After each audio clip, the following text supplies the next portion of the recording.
നമുക്ക് എന്തെങ്കിലും ഒരു മോശം ചിന്ത നമ്മളിലേക്ക് വന്നു കഴിഞ്ഞാൽ അതിൻ്റെ ഓപ്പോസിറ്റായിട്ടുള്ള മറ്റൊന്നിലേക്ക് നമുക്ക് ബോധപൂർവം ഇത് ട്രാൻസ്ഫർ ചെയ്യാൻ പറ്റും. നമ്മെ അലട്ടുന്ന പല ചിന്തകളെയും കൺസ്ട്രക്റ്റ് ചെയ്യുന്നത് നമ്മുടെ പാസ്റ്റാന്ന് പറഞ്ഞു. അപ്പോൾ പാസ്റ്റ് ലൈഫ് നമ്മൾ ഉണ്ടാക്കിയ സ്റ്റോറികളാണ് ഇതിനെ കൺസ്ട്രക്റ്റ് ചെയ്യുന്നത്. അപ്പോൾ ഇതിന് ഒരു ആൾട്ടർനേറ്റീവ് സ്റ്റോറി നമുക്ക് കണ്ടെത്താൻ പറ്റും. പലപ്പോഴും ജീവിതത്തിൽ ഒരുപാട് പ്രശ്നങ്ങളൊക്കെ ഉണ്ടായ വ്യക്തികൾ പിന്നീട് അതേ പ്രശ്നത്തിൽ നിന്ന് തന്നെ സക്സസ്ഫുൾ ആയതിൻ്റെ പിന്നിലെ കാരണം എന്താ? അവരിതിനൊരു ആൾട്ടർനേറ്റീവ് സ്റ്റോറി ഉണ്ടാക്കിയതാണ്. നാം എന്ത് ചിന്തിക്കണം, നാം എന്ത് ചിന്തിക്കുന്നു എന്നുള്ളത് നമ്മളുടെ തീരുമാനമാണ്. നമ്മുടെ കോൺഷ്യസ് മൈൻഡ് കൊണ്ട് ചിന്തിക്കാതെ നിങ്ങൾ ശീലാക്കി കഴിഞ്ഞാൽ നിങ്ങൾക്ക് ഇതുപോലൊരു ആൾട്ടർനേറ്റീവ്സ് കണ്ടുകൊണ്ട് ഈ ഓവർ തിങ്കിങ്ങിന് ഒരു പരിധി വരെ നിങ്ങൾക്ക് അണിഞ്ഞിടാൻ പറ്റും. ഒരു സുപ്രഭാതത്തിൽ അത് സാധ്യമായിക്കൊള്ളണമെന്നില്ല.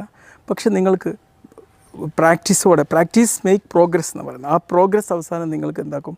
പുതിയ സ്റ്റോറികൾ ഉണ്ടാക്കി നിങ്ങൾ ഈ ഓവർ തിങ്കിങ്ങിന് ഉണ്ടായാൽ പോലും അതൊരു പോസിറ്റീവ് ആസ്പെക്റ്റിലേക്ക് കോൺഷ്യസ് ആയിട്ട് കൊണ്ടുവരാൻ നിങ്ങൾക്ക്